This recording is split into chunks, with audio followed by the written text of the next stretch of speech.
আজকে ছিল আমার আইবুড়ো ভাতের সপ্তম পর্ব। আয়োজনে পিসি ঠাম্মি, আর পিসি ঠাম্মির বাড়িটা আমার বাড়ির একদম পাশেই। তাই পিসি ঠাম্মির দেওয়া কুর্তিটা পরে তাড়াতাড়ি করে চলে গেলাম, কারণ দুপুরই হয়ে গেছিল প্রায়। আর সম্পর্কে ইনি আমার পিসি ঠাম্মি হলেও এনাকে কোনোদিনই আমি ঠাম্মি বলে সম্মান দিইনি, কারণ এনার বয়সই হয়নি এখনো ঠাম্মি ডাকটা শোনার জন্য। তাই জন্য ছোট থেকেই আমি এনাকে পিসি বলেই ডাকি। আর সব থেকে ইউনিক ব্যাপার হলো আমার জন্য ফুল এনেছিল, যাতে আমি এই ফুলটা মাথায় দিয়ে বসে খাই। এত সুন্দর লাগছিল এই ফুলটা লাগানোর পর, পুরো লুকটাই চেঞ্জ হয়ে গেছিলো আমার।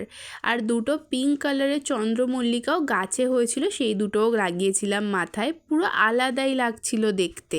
আরও একটা ইউনিক জিনিস হয়েছিল, যেটা এতগুলো আইবুড়ো ভাতের মধ্যে কোথাও হয়নি, সেটা হচ্ছে চন্দনের টিপ। পিসি ঠাম্মির ইচ্ছা ছিল অনেক দিন ধরেই যে আমি যেদিন আইবুড়ো ভাত খেতে আসবো সেদিন আমাকে ফুল দিয়ে আর চন্দন দিয়ে খুব সুন্দর করে বউয়ের মতন সাজিয়ে দেবে।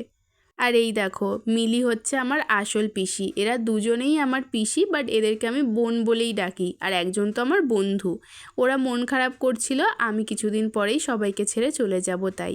খাবারগুলো তো অসাধারণ ছিল, কিন্তু তার মধ্যেও ডেকোরেশনটা আমার সব থেকে পছন্দের। ভিডিওটা কেমন লাগলো অবশ্যই জানিও।